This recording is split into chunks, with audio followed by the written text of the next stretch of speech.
সবাই জেনে রাখুন, আমরা সম্পর্কে স্বামী স্ত্রী। আমাদের এমডি অগ্নি সাক্ষী করে শাখা সিঁদুর পরিয়ে 7 পাকে বেঁধেছিলেন আমার, তাতে কোনো ভাগ নেই। স্যার, এখন তো লোকের মনে প্রশ্ন আসতেই পারে, আমি যদি আপনার স্ত্রী হই তাহলে আমি আপনার সঙ্গে না থেকে বাপের বাড়িতে থাকি কেন? এটা আপনি বলুন। হ্যাঁ, এটা আমি বলছি। উনি যেমন আমাদের লোকসানে চলা কোম্পানিটাকে কিনেছিলেন, ঠিক একইভাবে একটা বিপদে পড়া মেয়েকেও কিনেছিলেন। সেই মেয়েটি আমি। ও সরি সরি সরি সরি, ভুল বললাম। উনি আমার সঙ্গে কন্ট্রাক্ট ম্যারেজ করেছিলেন, 1 বছরের এগ্রিমেন্ট। এই 1 বছরের মধ্যে যদি ওনার আমার প্রতি ভালোবাসা জন্মায়, তাহলে আমি ওনার স্ত্রী হয়ে থাকবো সারা জীবনের জন্য, না হলে উনি আমায় ছেড়ে দেবেন। ভালোবাসাও জন্মালো না, উনিও আমায় ছেড়ে দেবেন। হয়তো ভুল করে 1-2 বার ভালোবাসা উঁকে দিয়েছিল, যার ফল এই সন্তান। আনন্দের সংবাদ, আজকাল ওনার আমার প্রতি ভালোবাসা আবার জেগে উঠেছে। তাই আমার জন্মদিনে উনি অফিসের স্টাফদের 8 মাসের বোনাস দিয়েছেন। আমি অন্তঃসত্ত্বা বলে অফিসে যাওয়ার জন্য একটা এসি বাস দিয়েছেন। আর আজ এসে 1 লাখ টাকার উপহার দিয়েছেন। পল্লবী, রাহুল যাই করো তোমার ছেলে করেছে, তোমাকে ভালোবেসে করেছে। মাফ করবেন, আমি আপনার ছেলেকে ভালোবাসি না। তাহলে নিমন্ত্রণ করে ডেকে এনেছিলি কেন? সবার সামনে এদের অপমান করার জন্য? না, আমার পেটের বাচ্চার জন্য। আমার শাখাসিতে দেখে কেউ জিজ্ঞেস করবেন আমার স্বামীকে, কিন্তু কাল আমার বাচ্চাকে তো জিজ্ঞেস করতেই পারে তোর বাবাকে। যাতে সবাইকার সত্যিটা জানা থাকে, এই জন্যই আপনাদের ডেকেছি। আপনারা এসছেন, আমি কৃতজ্ঞ। এবার যেতে পারেন। পল্লবী, যাকে তুমি পৃথিবীতে নিয়ে আসছো সে রাহুলেরও সন্তান।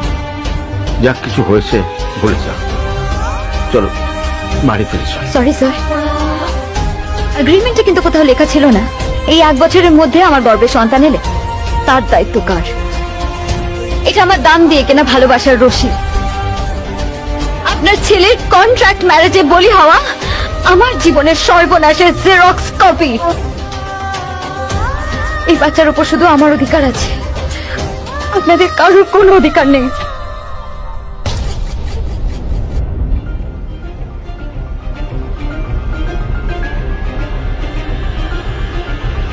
আমার এতটা প্রশংসা করার জন্য ধন্যবাদ। সাধের অনুষ্ঠানে সবাইকে ডেকে এনে আমাকে অপমান করার স্বাদ নিশ্চয়ই পূর্ণ হয়েছে তোমার।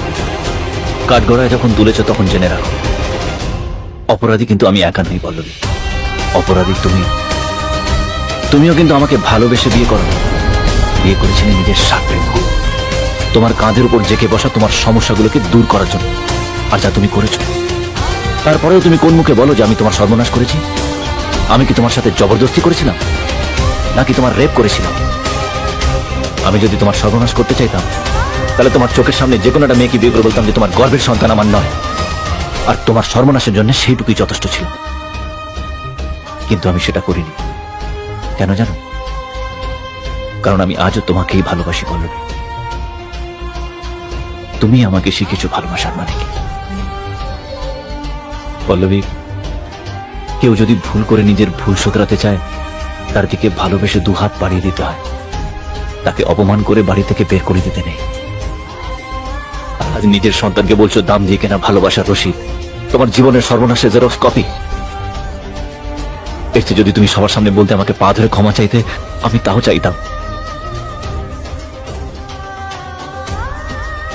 তুমি আমাকে অপমান করেছো পল্লবী, আঘাত দিয়েছো আমাকে, ছোট করেছো সবার সামনে। তবু আমি তোমাকে ভালোবাসি, আর তোমাকেই ভালোবাসবো।